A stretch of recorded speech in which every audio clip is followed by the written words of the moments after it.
Make sure you never have to apologize for yourself, for you being who you need to be. God has you walking away from people. He has you walking away from people for a reason. If he have you changing courses, he have you changing courses for a reason. If he just having you doing U-turns, pay attention to it. He has you doing U-turns for a reason.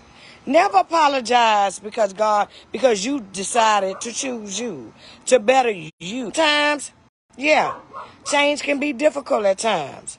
But let me explain something to you. No one is going to be your greatest cheerleader than you are for yourself. No one is going to bend over backwards more than you are for yourself. We create the life we live through the strength of Holy Spirit. I've tried to live my life on my own plenty of times, making my own decisions in the past in my flesh. And you know what? Each and every time I landed flat on my face, because we do not, I cannot say this over and over enough times, we don't belong to self. We belong to the Father. Never, if you are in the midst of self-sabotaging you, please stop.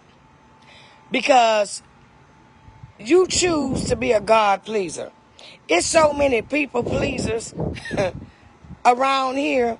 You want to fit in this group. You want to go with this clique. You got to have on this to be around them. You got to drive this to be. Let me explain something to you all. If you are following Christ, if you really following Christ, you have gone through a season, and this is for everybody, of brokenness. Because brokenness produces purity, and purity produces power.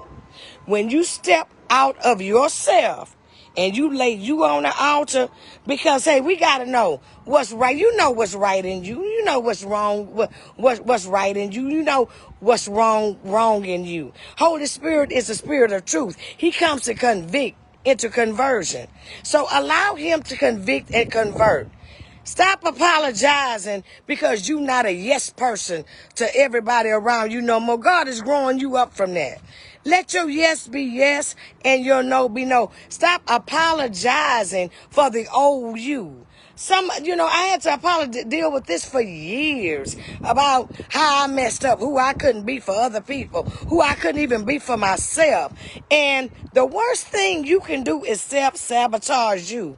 I went through years of addiction for self-sabotaging me, not being who I thought I need to be for somebody else.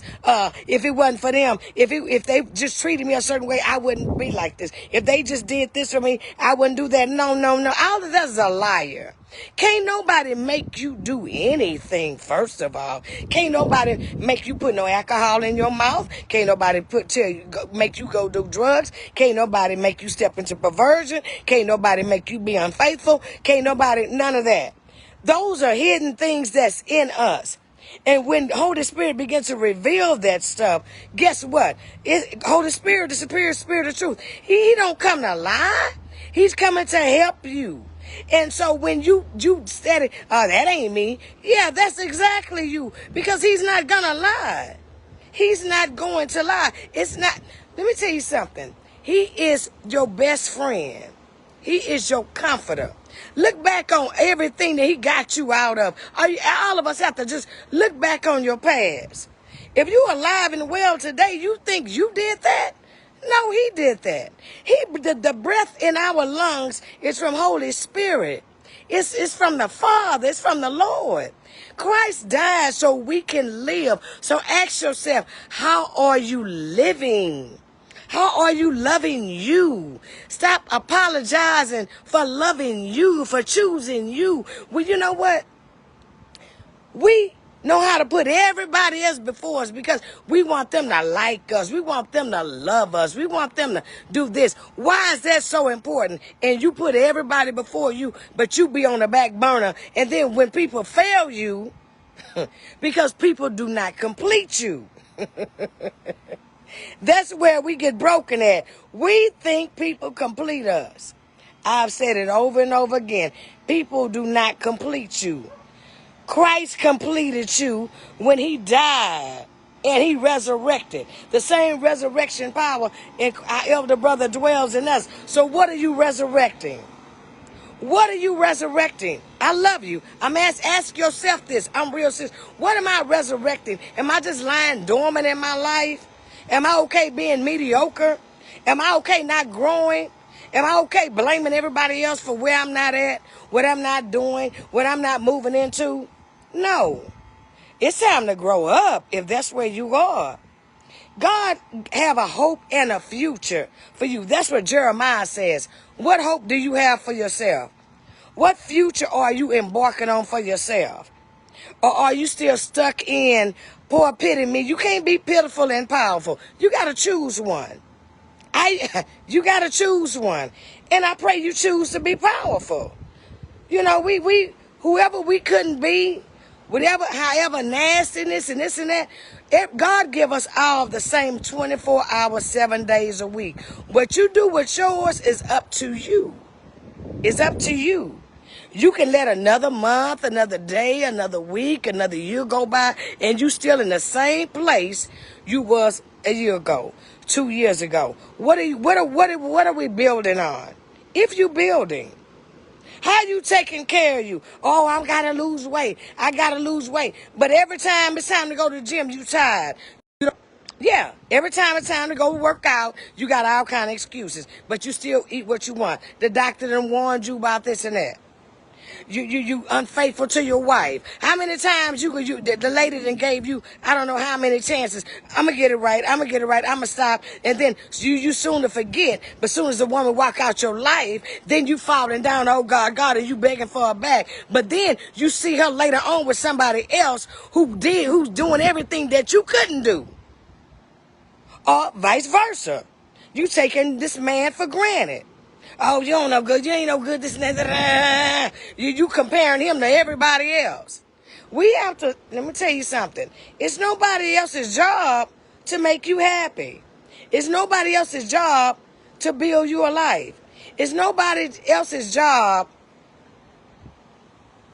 to manage your life. To manage your life. We have to say, you know what? I'm sick and tired of being sick and tired. Lord, how do I move from this vice? How do I move into happiness, real love, real joy? I mean, for real, for real. If I never get married, if I stay single the rest of my life, if whatever it is, would I marry me? Would I want to be my friend? Would I, would I cultivate a relationship with myself if I was me? To thine own self be true. It's time for us to really look in the mirror and say, who am I looking at?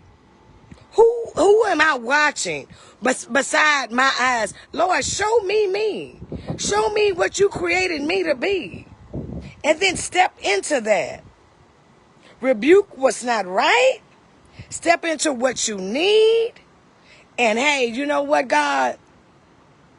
I need your help. I need your help in coming to the end of myself where I'm sick and tired of me living what I think is a life. And I need you to breathe in me. I need you to really come in and help me because I can't do it by myself. This hurt too bad. This too hard.